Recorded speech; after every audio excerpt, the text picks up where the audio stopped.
આ છે બળિયાદેવનું મંદિર, જે લાંબા ગામમાં આવેલું છે અને અમદાવાદની નજીક છે. તો અમે સૌ પ્રથમ ગણપતિ દાદાના દર્શન કર્યા અને પછી હનુમાન દાદાના દર્શન કર્યા. અને આજે બહુ ભીડ હતી કેમ કે આજે સન્ડે હતો. અને કર્યા બળિયાદેવના દર્શન. અને અહીંની દિવાલ મસ્તની છે, જેમાં મહાભારતનું વર્ણન કરવામાં આવ્યું છે પ્રથમથી લઈને અંત સુધી. અને કૃષ્ણની લીલા પણ દર્શાવવામાં આવી છે, જે મને બહુ જ ગમી.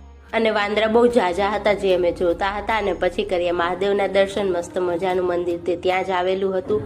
અને પછી આ છોકરો અને વાંદરા એકબીજા કંઈક વાત કરતા હતા, પણ ખબર ના પડી. પછી બજારમાં નીકળી ગયા અને થોડી ઘણી વસ્તુ લીધી અને ઘરે આવી ગયા. આ મેં લીધા હતા 2 ફૂલ મસ્ત મજાના, જે મને બહુ ગમી ગયા હતા. અને લાંબાના પ્રખ્યાત લાડવા, જે મારા અને હાર્દિકના ફેવરિટ છે, તે પણ અમે લીધા હતા. અને લીધી હતી આ ફોટો ફ્રેમ. તમને આ ફોટો ફ્રેમ કેવી લાગે એ મને કમેન્ટમાં જરૂર જણાવજો. અને આ ફોટો ફ્રેમ છે રાધા કૃષ્ણની, જે મને અને હાર્દિકને બહુ ગમી હતી. તો કહેજો કેવી છે. Bye bye.